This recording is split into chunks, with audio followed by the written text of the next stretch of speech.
Olá, gente. Sou Bruno Pedrosa. Estou aqui para falar sobre um assunto polêmico, né? Recentemente eu recebi um vídeo do Vic Vanilla, de uma amiga, e me chamou muita atenção, muitas coisas que ele disse. Eu fui olhando outros vídeos e eu resolvi fazer um vídeo de resposta ao ocultismo, de Vic Vanilla. Então, lembrando mais uma vez, é sempre importante relembrar isso na nossa era. Eu não estou falando nada contra a pessoa do Vic Vanilla. Eu amo a vida dele, eu oro por ele, eu oro para que ele se arrependa, se receba Jesus e seja salvo. Mas o que eu estou falando aqui é contra as ideias dele, contra o que ele fala, principalmente sobre a Bíblia, que é a minha fonte de estudo, né? Meu material de estudo. Então vamos lá. Eu pesquisei alguns vídeos dele, 3 vídeos dele, que eu vou deixar na descrição do vídeo aqui. Em alguns momentos eu cito até qual vídeo é e qual o momento que ele fala. Então você pode conferir lá, tá bom? Mas eu vou me ater aqui a trazer as respostas, tá bom? Bem, primeiro, ele desconsidera o Novo Testamento. Eu acho que esse foi o erro mais grave dele. Ele desconsidera o Novo Testamento, pois ele diz que a Septuaginta, que é a tradução grega do Antigo Testamento, do aramaico, né, do hebraico para o grego, no século 2, 3 a.C., ele diz que é uma tradução ruim. Bom, ele não é especialista em grego, ele estuda as religiões, né? Isso dá para ver que ele tem um bom estudo de religiões, mas ele não é especialista em língua grega, em língua hebraica. Então, ele não tem autoridade para falar sobre isso. Ele não tem gabarito para falar sobre isso. Todos os tradutores bíblicos usam a Septuaginta e traduzem naturalmente para o português e não vem problema algum. Então ele não embasa a sua afirmação, né? Dizer que ela é uma tradução do ruim, isso é só uma afirmação dele, ele não traz nenhum embasamento, nenhum argumento. E ele diz também que os apócrifos contrariam o Novo Testamento, como se eles tivessem o mesmo peso histórico. E diz que o Novo Testamento foi formado em Nicéia. Gente, essa é a falácia, essa é a mentira mais propagada nos nossos dias. Essa ideia vigorou até o século XIX, quando ainda não se tinha conhecimento de alguns textos que eu vou mostrar aqui. Mas depois disso já ficou claro que essa ideia não tem sustentação histórica. Vamos lá. Colocar os apócrifos no mesmo pé do Novo Testamento é um erro grosseiro, por quê? Vamos comparar aqui o Novo Testamento, ó. Novo Testamento, olha se ficou mais claro aí. O Novo Testamento, comparado com todos os outros textos antigos, né, os textos da Antiguidade Clássica. O segundo melhor colocado aqui ó, é a Ilíada de Homero. A gente tem aqui ó, vários autores romanos, gregos, ó, Aristóteles, Platão. Todos eles têm 40, 10, 7, 190, 200, 1. Todos eles têm esse número de manuscritos disponíveis para estudo. O Novo Testamento tem mais de 24 mil manuscritos. Só na língua original, 5.686. Então é um número de manuscritos muito superior a todos os livros antigos da antiguidade. O segundo colocado é a Ilíada de Homero, com 643. Então, o Novo Testamento tem muito mais material disponível para comparar, exatamente para ver qual está mais próximo do original. E quanto mais textos você tem, mais capacidade você tem de comparar e chegar a uma conclusão. Né? Se você tem um ou dois, você não sabe qual daqueles está o erro. Às vezes, os dois estão com a mesma palavra e quem pode garantir que aquela palavra é a que estava no original? E ainda sem contar outro fato, ó, a cópia é mais antiga e a distância entre o fato e a cópia é mais antiga. Então nós temos 1400 anos, 1300 anos, é uma constante nos textos antigos. A Ilíada de Homero tem 500 anos, da data da vida de Homero ao manuscrito mais antigo. No Novo Testamento, nós temos escritos que datam de 95 a 100 anos depois da vida de Jesus. Então, historicamente, o Novo Testamento é muito superior. E aí, quando ele diz que o Novo Testamento foi formado em Nicéia, esse é um erro muito grave, porque até a descoberta desses textos aqui, ó, era plausível essa possibilidade. Mas esse papiro aqui, ó, Budmer II, data do ano 200 depois de Cristo. O Concílio de Nicéia foi em 325. Então já se encontrou textos da Bíblia do ano de 200 depois de Cristo. O segundo mais antigo é este aqui, ó, Chester Bet, de 155 depois de Cristo, e o mais antigo deles é o John Rylands, que data do ano 130, 125 depois de Cristo. É um pedaço de um manuscrito com o Evangelho de João. Ou seja, se o Novo Testamento tivesse sido formado lá no Concílio de Nicéia, não existiriam esses textos mais antigos que ele. Isso mostra que, além de prova arqueológica, nós temos provas dos pais da igreja, de várias outras citações da Bíblia. Se a gente perder todos esses manuscritos aqui, gente, se a gente perder todos esses 24 mil manuscritos aqui da Bíblia, nós conseguimos reconstituir o Novo Testamento só com citações dos pais da igreja, nos primeiros 4 séculos da fé cristã. Então, o Novo Testamento não tem igual em nível de confiabilidade histórica. Então, não faz nenhum sentido ele falar que desconsiderar a tradução do Novo Testamento, muito mais comparar os apócrifos com o Novo Testamento, porque os apócrifos foram escritos a partir do ano 120 depois de Cristo, pelos evangelhos gnósticos, né, os gnósticos, até o ano 250. Ou seja, eles estão mais de 3 gerações depois da vida de Jesus.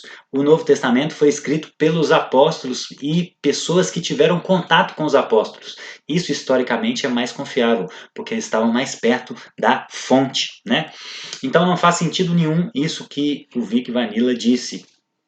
E aqui é a data provável de escrita de todos os livros do Novo Testamento. Olha, isso aqui historicamente, como vocês viram na outra tabela, não tem igual. O mais próximo que a gente tem é 500 anos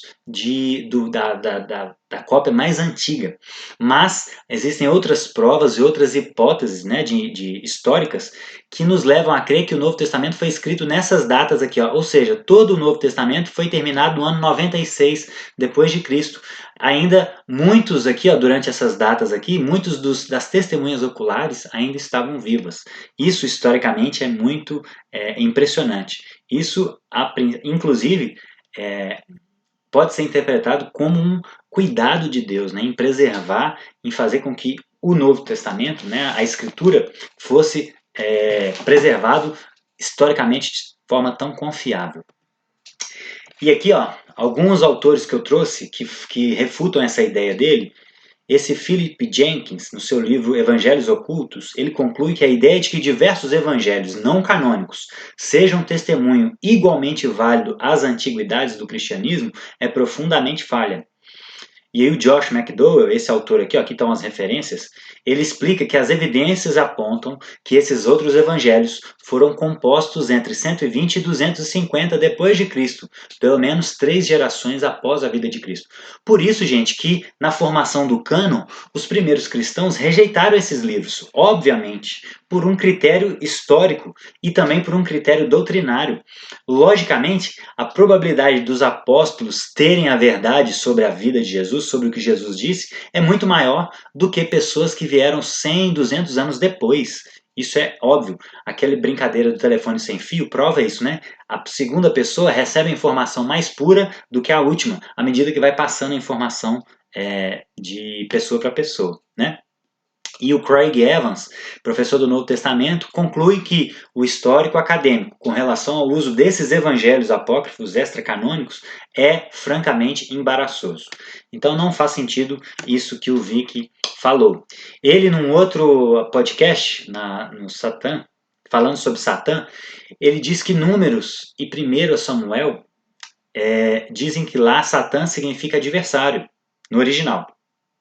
E diz que em Jó e Zacarias, que são pós-exílico babilônico, Satã se torna uma pessoa, se torna algo pessoal por influência deles. Então esse é o argumento dele. O que está escrito sobre Satã, porque ele nega a existência de Satanás como uma entidade do mal, como tradicionalmente o cristianismo acredita. E então ele vai tentar explicar dessa forma. Em Números, no Antigo Testamento, e 1 Samuel, ele era apenas um adversário.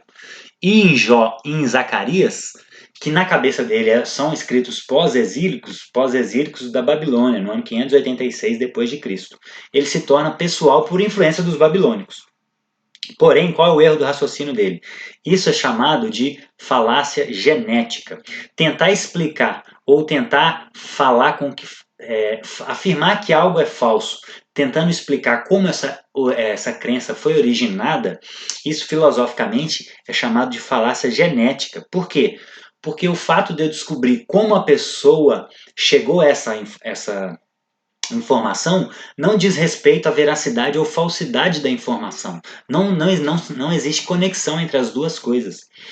Da mesma forma, se eu disser que para uma pessoa assim, olha, o que você está me falando é falso, por quê? Porque você descobriu isso por causa do seu avô que te falou isso. Ora, eu não estou dizendo nada, eu não estou trazendo nenhum argumento do porquê é falso. Só estou demonstrando como ela descobriu aquilo, como ela chegou àquela conclusão. Isso não diz nada sobre a veracidade ou falsidade de uma informação. Segundo, que ele desconsidera algo que os teólogos chamam de revelação progressiva. O fato de, em Números, em 1 Samuel, Satanás ter um significado mais abrangente e em Jó e em Zacarias ele se tornar mais pessoal, não significa que isso foi por influência dos babilônicos. Isso tem uma outra explicação. Segundo esses teólogos, isso tem a ver com a revelação progressiva da Bíblia. Deus ele se revela de forma progressiva, ou seja, quando a gente abre em Gênesis 3,15, Deus promete que iria trazer um descendente que iria pisar a cabeça da serpente. Então ali a informação é bem resumida. Aqui é chamado de proto-evangelho. Ou seja, aqui claramente, hoje a gente tem clareza sobre isso, está falando sobre Jesus. Porém, aqui tem poucas informações. Aqui é uma profecia muito vaga. E aí Deus, ao longo dos anos, foi se revelando progressivamente. Um teólogo chamado Carlos Mester, ele é um teólogo católico, ele diz que o seguinte: o Antigo Testamento é como um rastilho de pólvora, que fica da mesma cor da terra de forma invisível. E aí, quando o Espírito Santo desce em Atos 2, o fogo do Espírito Santo acende esse rastilho de pólvora e clareia todo o Antigo Testamento. Essa é uma ilustração maravilhosa e faz muito sentido, porque quando a gente vai ver os discípulos, os apóstolos de Jesus, eles não entendiam muitas coisas que Jesus falava. Jesus falava, eu vou morrer e vou ressuscitar no terceiro dia. E a Bíblia relata que eles não entenderam nada. Ou seja, para eles ali naquele momento estava tudo muito confuso. Depois, o próprio Jesus falou que enviaria o Espírito Santo, que faria eles lembrarem de todas as coisas. E aí quando os discípulos estão relatando algumas coisas, eles falam que eles lembraram do que Jesus tinha dito e eles foram fazendo as conexões do que estava escrito no Antigo Testamento com o que estava acontecendo ali naquele momento. Então isso é maravilhoso. Então isso não faz sentido também, essa tentativa de explicar a palavra Satã, como o Vic faz, não faz nenhum sentido. Primeiro, porque é uma falácia genética. O fato, mesmo se fosse assim, mesmo se eles tivessem sido influenciados pelos babilônicos, isso não fala nada sobre a falsidade dessa informação. Segundo, que há uma outra explicação para isso, que se chama revelação progressiva. Deus foi se revelando progressivamente. Então, lá na época de Número, de Moisés, Satã poderia significar para eles apenas um opositor. Mas, a partir do momento que vai se aproximando a chegada, a vinda de Jesus, Deus vai sendo mais específico. E aí em Jó, em Zacarias, ele se torna mais específico. E também quando a gente olha para o Novo Testamento, isso se torna mais claro ainda, mas ele rejeita, obviamente, né? Porque para a doutrina dele fazer sentido, ele precisa rejeitar o Novo Testamento. Por quê? Porque Jesus falou mais sobre o inferno, sobre Satanás, do que muitos dos apóstolos. Então o próprio Jesus falou sobre Satanás. Jesus falou que viu Satanás cair do céu como um relâmpago. Então, negar a ideia de uma entidade chamada Satanás, que é do mal, que está rebelde contra Deus, é muito problemático historicamente, teologicamente. E ele diz que Jó é pós-exílico. Outro problema também que eu notei. Aqui na introdução do livro de Jó, na Bíblia, na NVI, os autores datam esse livro do reinado de Salomão até o exílio. Ou seja, esse livro provavelmente foi escrito entre 930, né, mais ou menos, que Salomão assume o poder, e o exílio é 586. Então, entre 930 a 586, foi escrito o livro de Jó. Então, não foi escrito, segundo esses autores que escreveram a Bíblia NVI, o livro de Jó data entre esse período e não depois, como Vicky afirma. E outro problema também é que ele usa Satanás no sentido maniqueísta. O que é isso? Maniqueísmo é aquela ideia de que existe um bem e um mal eternamente brigando. Então, a ideia dele de Satanás é isso, que é uma força de igual peso com Deus. E aí ele nega, ele fala, não, o eterno, ele é eterno, não tem nenhuma força. Então ele mistura muita bagunça, ele faz muita bagunça com termos teológicos. Ele é satanista, mas acredita num Deus eterno, então vira uma bagunça na cabeça da gente às vezes. Só que qual é o problema dele? Essa não é a figura que Satanás, que a Bíblia apresenta de Satanás. Satanás é um cachorrinho na coleira de Deus. Satanás é um anjo que se rebelou e foi expulso do céu. Então ele não está ao mesmo pé de Deus. Então ele cria uma outra falácia, que é a falácia do espantalho. O Satanás que ele quer destruir é um espantalho. Ele cria esse boneco e começa a bater nesse boneco. Por isso que chama falácia do espantalho. Mas isso é a criação dele. Satanás, biblicamente, não é uma força de igual peso com Deus. É um cachorrinho. Algum teólogo já usou essa expressão, acho que Lutero. Satanás é um cachorrinho na coleira de Deus. Ele é um ser angelical com poderes espirituais que foi recebido desde quando ele foi criado, mas que está sob o domínio de Deus. Deus, em vários momentos da Bíblia, mostra ter controle sobre o próprio Satanás. Né? Inclusive no livro de Jó, Satanás apresenta começa a mostrar a Deus como que Jó blasfemaria, e Deus permite Satanás tocar na vida de Jó. Né? Então não faz sentido, mais uma vez. E aí ele vai tentar explicar os demônios. Né? Ele diz que no termo original, daimons, significam espíritos que povoam a natureza, não tem nenhuma conotação negativa, como os cristãos dizem. Né? Mais uma vez, a gente tem a ideia da revelação progressiva. Originalmente poderia ser isso, mas no Novo Testamento, Jesus e os apóstolos expulsavam demônios o tempo todo. E traziam esse caráter negativo para eles. Então, Satanás é um anjo que se rebelou e os seus conservos, os outros anjos que foram junto com ele, são os demônios, são o seu exército, né? Então, biblicamente é isso, tá bom? Como eu já disse aqui, né, ele desconsidera o Novo Testamento, porque Jesus e os apóstolos expulsaram vários demônios. Então, olha só como uma coisa está concatenada à outra. Ele inicialmente rejeita o Novo Testamento para que tudo que ele fala faça sentido. Mas, como a gente viu, o Novo Testamento é o livro mais confiável historicamente na Antiguidade Clássica. E quando a gente tem isso em mente, a gente olha para o conteúdo do Novo Testamento, toda a sua ideia cai por terra. Não faz sentido nada do que ele fala. Só se ele rejeitar o Novo Testamento que faz sentido. Por isso que ele faz esse trabalho, né? E ele diz que não há contradição entre o politeísmo com os judeus. Esse é um dos maiores absurdos que ele disse. Ele diz que Deus em Gênesis 1 e 2 está escrito no plural, pois estava falando do eterno e dos deuses da natureza. Ai meu Deus, na cabeça dele, a palavra Elohim em Gênesis 1 significa deuses no plural. Mas na cabeça dele, o autor, Moisés, escreveu isso porque ele estava se referindo ao Deus eterno e aos deuses da natureza, aos daimons. Isso é maior. Assim, é difícil até. É até difícil refutar isso, gente, mas vamos lá. Bom, gente, o plural ali não é por causa dos daimons, é por causa da trindade. Obviamente, né? Façamos. A Bíblia diz em outros momentos, quando Deus vai criar o homem, ele fala, façamos o homem à nossa imagem e semelhança. Então ele está falando do Pai, do Filho e do Espírito Santo, não desses outros deuses que povoam a natureza. Isso não tem nenhuma evidência bíblica. Então esse é um dos maiores absurdos que ele fala. Esse foi o ponto que mais me deixou injuriado, falar assim, não, vou ter que fazer uma resposta para esse rapaz, porque ele passou dos limites. Todo o Antigo Testamento mostra Deus alertando os israelitas contra a idolatria. Então ele tenta trazer um ar de que isso é coisa da igreja. A igreja na Idade Média, a igreja católica, que criou essa bagunça com os ocultistas, com os deuses. Mas não, a Bíblia inteira fala sobre isso. E leia todos esses textos aqui que eu estou colocando para vocês entenderem. Os israelitas, gente, eles foram para o exílio exatamente por ter adorado outros deuses.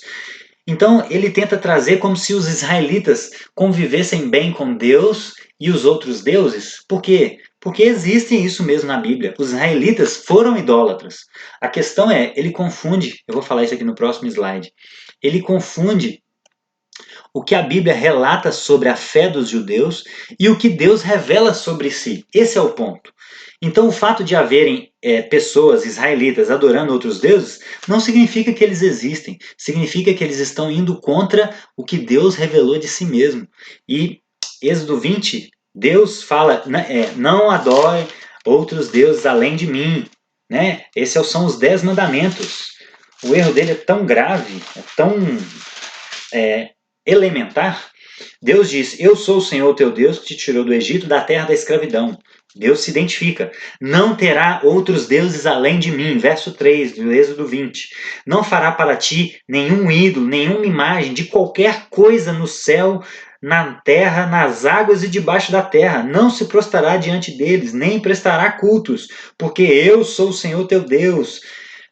Então, assim, os israelitas foram para o exílio exatamente por terem negligenciado esses preceitos de Deus. Então não confunda, você que está me ouvindo, e Vic Vanilla, se você estiver me ouvindo também. Não confunda o que os israelitas faziam com o que Deus revelou de si mesmo. Em outras palavras, não confunda o que é descrito na Bíblia e o que é prescrito na Bíblia. O que é descrito é o erro do ser humano. Aqui tem assassinatos, tem traição, tem muita coisa descrita aqui. Mas a gente tem que nos atentar ao que está prescrito, não o que está descrito. Tá?